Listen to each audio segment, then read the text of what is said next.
It's now my great pleasure to introduce our guest speakers.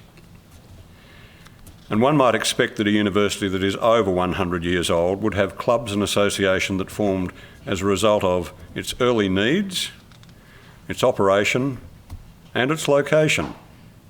Not surprisingly, given the proximity of the Swan River, one of those is the UWA Boat Club, 100 years old in 2019. There's a story to tell, and we're most fortunate to have three distinguished members of that club here tonight to do just that. It's my pleasure to introduce Mr. Craig James, OAM, Mr. David Bean, and Ms. Verity Keogh to tell that story. And Craig will lead off. Please come up on the stage, and if you're not speaking, take a seat. Actually, as they're coming, I can short-circuit something. One of the questions we received on notice for tonight was, how many Rhodes Scholars have there been at UWA, and how many of them have moved into politics?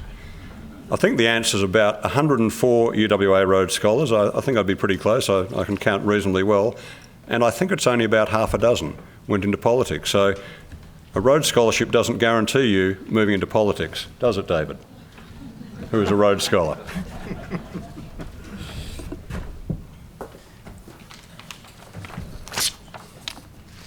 Thank you, Doug. Chancellor, Vice-Chancellor, Guild President, members of Senate, Doug again. I'm pleased to be here with David and Verity this evening to highlight the 100 years of rowing at UWA, in particular, the traditions and new horizons of the boat club. There was no mistake made when the club's founders in 1919 named the club a boat, not a rowing club. The naming followed the practice adopted by the earlier Australian universities, which mirrored the practice at Oxford and Cambridge, which refer to their rowing clubs as boat clubs. MUBC was founded in 1859, Sydney's University Boat Club in 1860, Adelaide in 1881, the Queensland University Boat Club in 1911, we were 1919, Tasmania 1923, and ANU in 1964.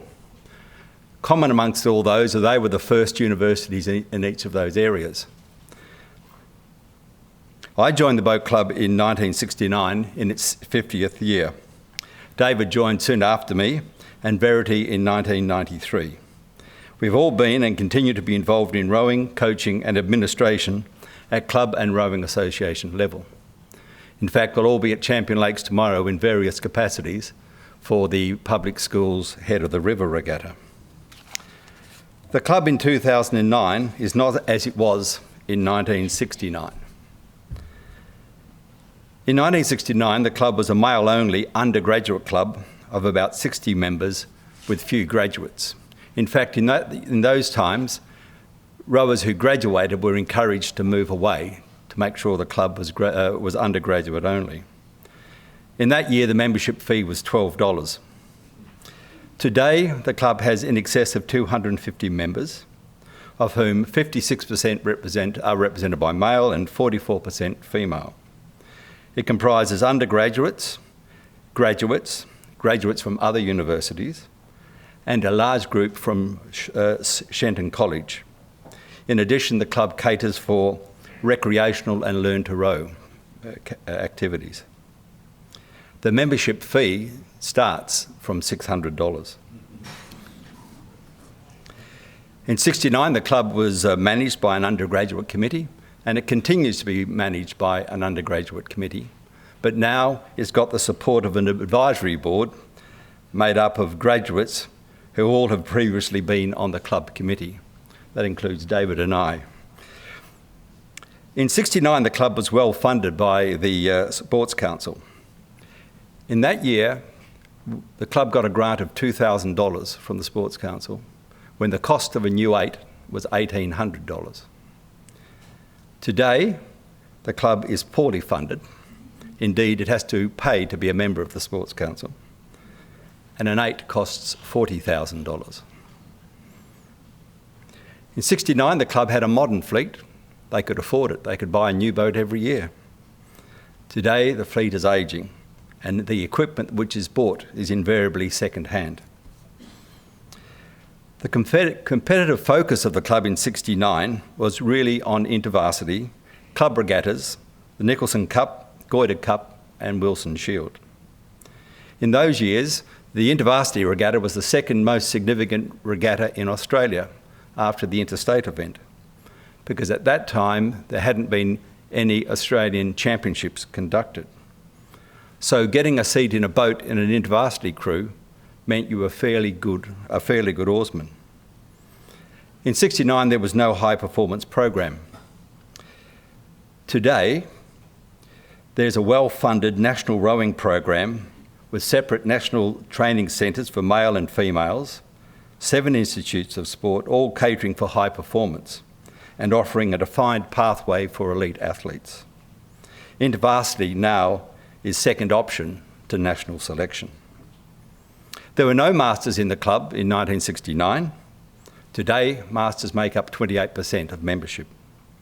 We had no school alignment in '69, but today we have hosted the Shenton College program for the past 10 years, which is a fine example of how rowing in Australia is encouraging rowing into non-traditional rowing schools. And as such, we are leading the way in Western Australia.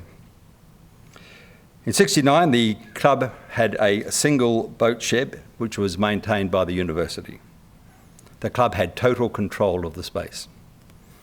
Today, we've had the Water Sports Centre added to the boat shed. Boat Club alumni contributed significantly to the cost of the Water Sports Centre. Both are still maintained by the university, for which we are grateful. But the Boat Club has only limited control over the use of level 1 of the boat shed. In '69, we had 7 international athletes, which included 3 Olympians. Today, we have over 40 internationals, including 7 Olympians. Coaches were volunteers in 1969. Today, the club has a full-time paid coach who is supported by part-paid and volunteer coaches. The club's oldest member is Jim Payton, who was the club's captain in 1947. Dr. Hugh Cook, aged 88, is still actively involved in the club's Masters rowing program. We're proud of him. As the club's history records, a significant number of UWA-BC members have had significant involvement in the administration of rowing at state and national level over the past 50 years. For 100 years, UWA graduate members of the Boat Club have forged relationships which are sustained and nurtured by the modern club. The Boat Club's approach to Convocation for support for writing of its history highlighted the opportunity for the 2 associations to work more closely together. UWA-BC is a powerful and enduring UWA club. In fact, it's one of those groups that Dr. King mentioned in her acceptance speech. It is well networked in Perth and Western Australian business community, and has the capacity to work with Convocation to improve industry contracts for student and graduate placements.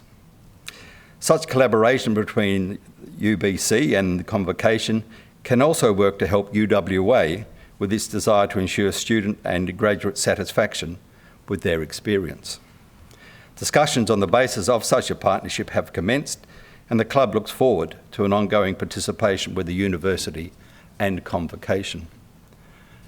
As part of the project to mark the centenary of the club has commissioned the production of a history of the club. And to talk about the history, I would welcome David to come to the lectern and talk about the writing and the product, which will be launched in May or June of this year. David.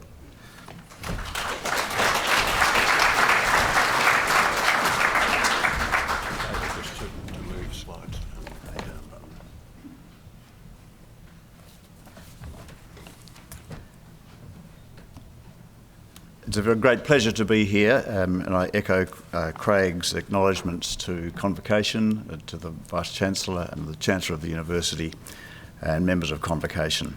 I will talk about the history in a moment, but first a few more comments. For me and a significant number for whom rowing has been a great recreation since youth, being able to join Uni Boat Club added enormous value to my student experience as it did to others.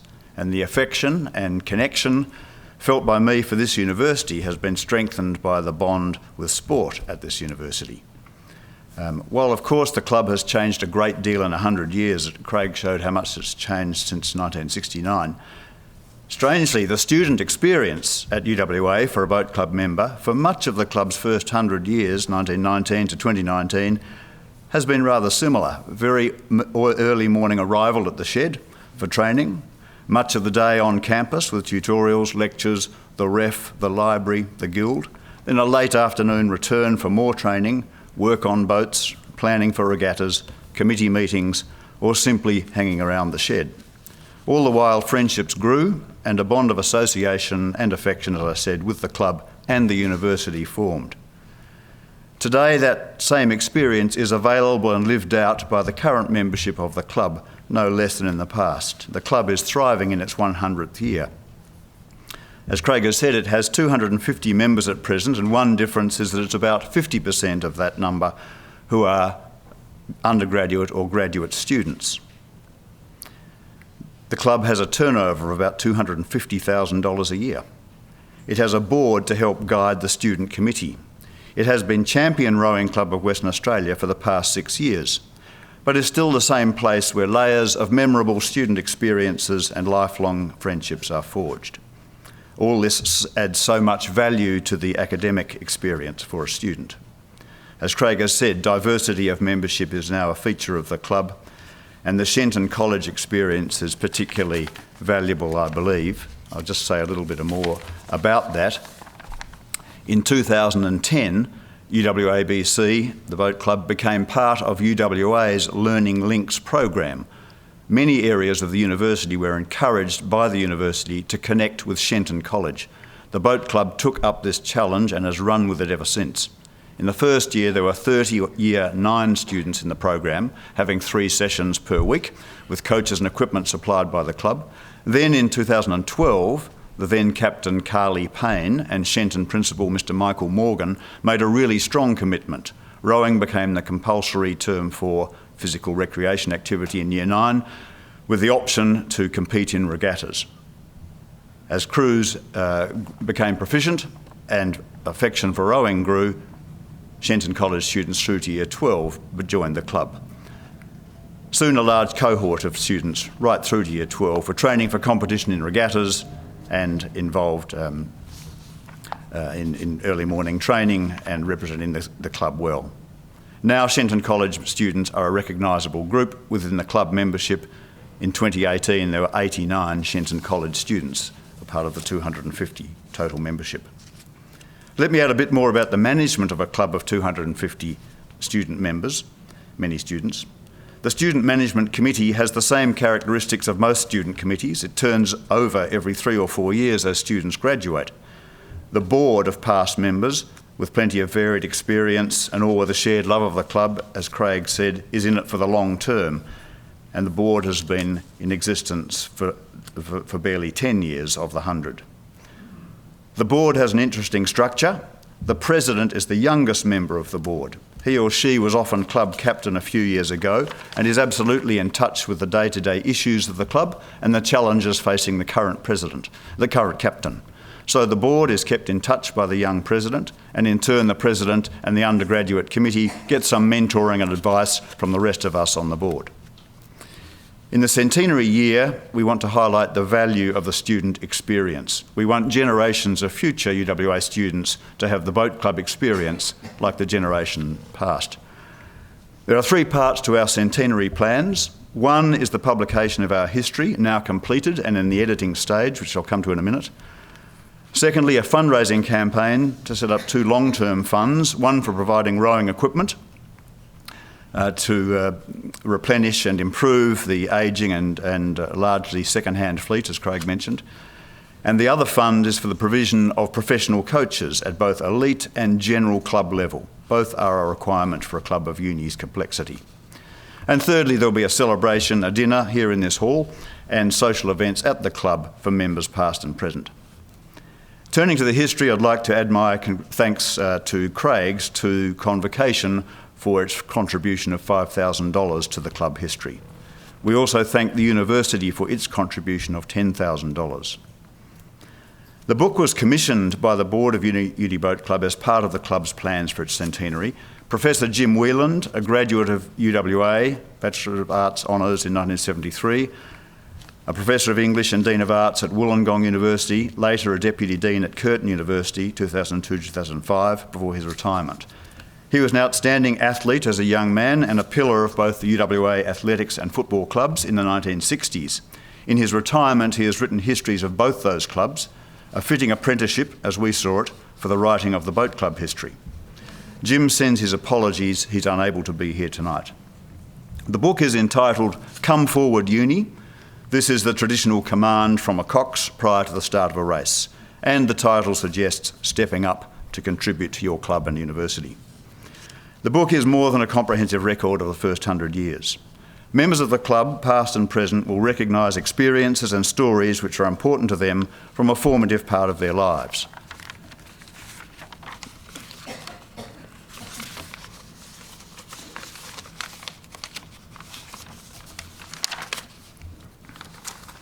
I'm sorry.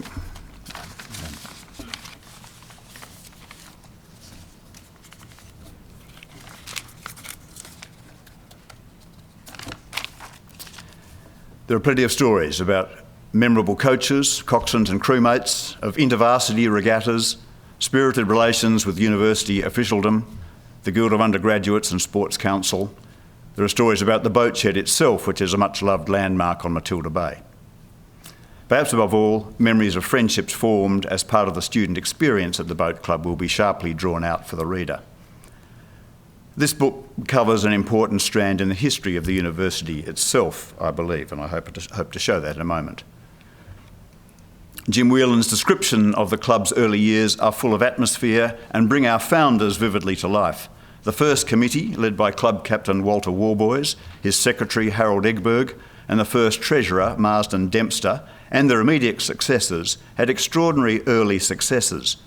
Within a decade and a half, 4 intervarsity championships had been won, 1927, 28, 30 and 32.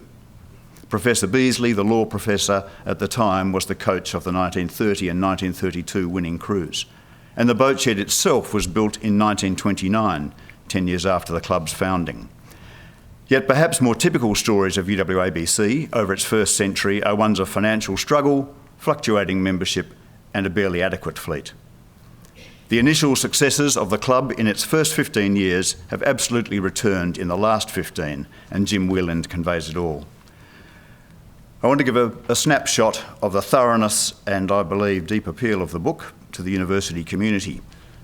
This picture, of course, can't read the text, but you get the sense. Each page of the book has text and historic photographs and sidebars giving information about particular individuals, events or races. This is the Interfaculty Fours, a sporting competition, included rowing between the faculties. They were fiercely contested. Alfred Sandover, the club's first patron, donated a shield. It later became the Goyder Cup, awarded for Interfaculty Fours.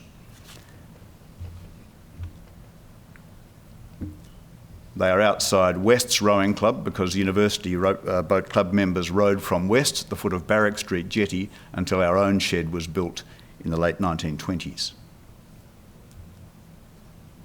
Here is the portrait of the winning Intervarsity 8 of 1927. In the first year UWA competed, they won.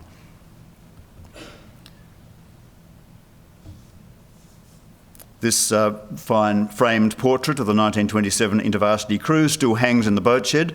The names are preserved in the rudder and oar engravings, traditional style.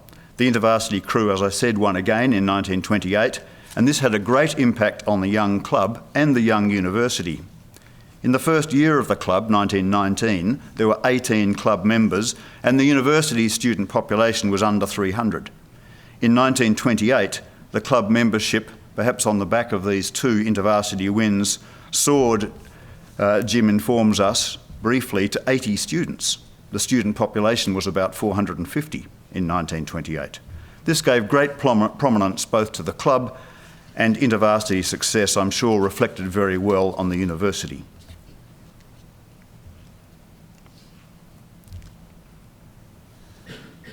The first Arts 4 to win in 1927, breaking the science faculty's winning run of 6 victories. In the crew is Leslie Rees, later become a pioneering advocate for children's literature in Australia. The history brings out the subsequent careers of many of the early rowers, full of interest for us. The debentures is the heading here. Some background is needed. The munificent Hackett bequest finally came through in 1927, £415,000, giving the University of Western Australia a new lease of life after some struggling early years from its foundation in 1913 and the move to Crawley in 1922. There was no provision in the Hackett bequest for sporting facilities, so the Vice-Chancellor of the day wrote to the Sports Council, giving it the Senate's permission to sell debentures to fund sporting developments. Asking a friend what that might mean in the 21st century, I was told the nearest equivalent would be crowdfunding. In these difficult times, it was the Depression after all. The Boat Club received a nil grant, no funds at all, from the university in 1929. The Guild Council, following the Vice-Chancellor's message, approved the issue of debentures as a way for uni clubs to raise funds. The Boat Club, Jim Whelan writes, I quote, embraced the initiative with alacrity and went overboard, issuing paper to the value of £620. H.V. Riley, the club's captain, 1928, 1929, 1930, and a member of the club since 1924, and later a long-term member of the Senate, was the signatory, and he raised money for the building of the boat shed by selling debentures to a who's who of Perth, as Jim Whelan writes. A few years later, H.V. Riley went cap in hand to the debenture holders, presumably all loyal supporters of the university who were not going to get their money back. The story is told in terrific detail in Jim's history.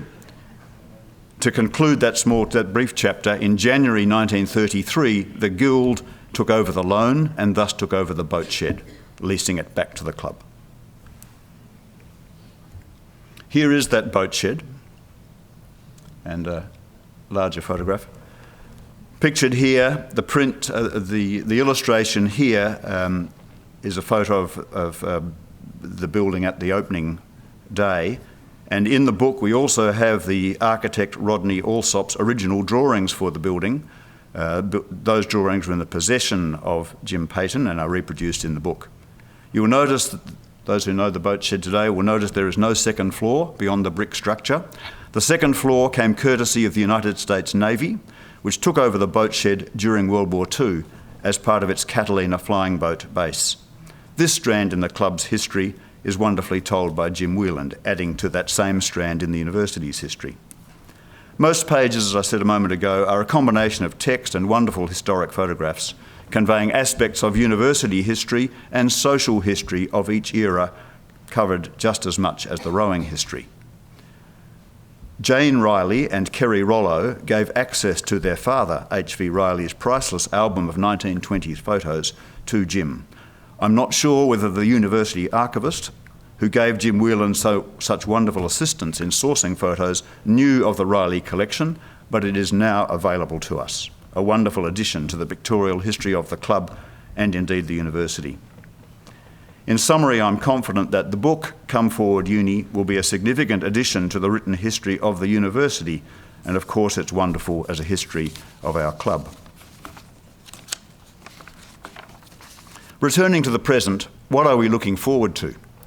We want to secure the student experience that membership of UWABC brings into the future, even though the undergraduate and graduate student population is now 50% only of an expanded club, as Craig mentioned. And so our campaign to buy more boats and pay professional coaches is really about that. The club has always maintained a balance between providing for elite rowers and novice rowers. Those who join the university have never rowed before must be as welcome and as able to start in our sport as those who have some experience. and that's a part of our planning for the future. While the past 6 years have been extraordinarily successful for the club, being champion rowing club in WA, there is no complacency about the future.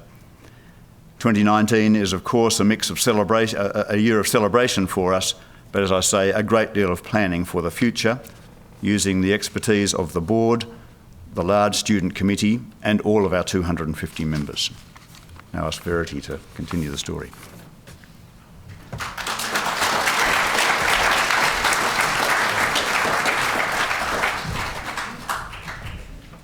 I'm very conscious of the time here that we have and the move on to the Q&A, but the final part of our presentation today is really to look at the new horizons.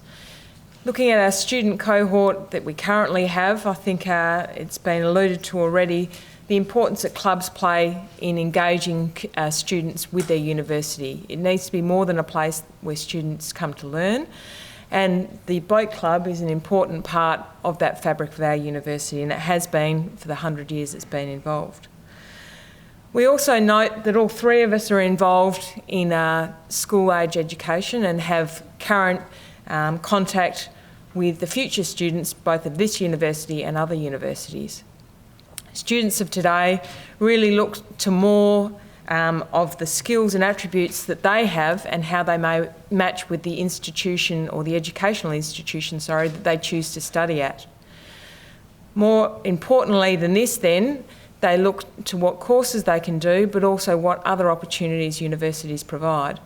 And rowing and other sports are becoming a larger feature in the choice of university for students as we move forward. As a couple of examples of this, tomorrow there'll be nearly 600 boys competing in the head of the river. Of these, about 80 will be Year 12 students. Looking for where they will go next year, some of them, or a large majority, into tertiary education, and a proportion of those will be looking to combine their education with a continuing option to row. The University Boat Club, therefore, becomes an important aspect of their choice of universities. And as such, it is then an important part of the university life moving forward. So in conclusion, I think we need to look at the bright future that universities hold, not with only their education, but also outside in terms of the clubs. The University Boat Club has been strong for 100 years, and I think moving forward from this point will be a strong club in the continuing future and will continue to add not only to the Convocation but to the life of the University of Western Australia. Thank you.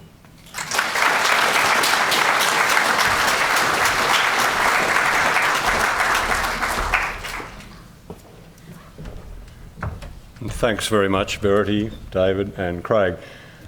Appreciating the time, I won't call for any questions to the speakers, but I'm sure they'll be available after the meeting has concluded and would welcome a chance to chat with and respond to your questions.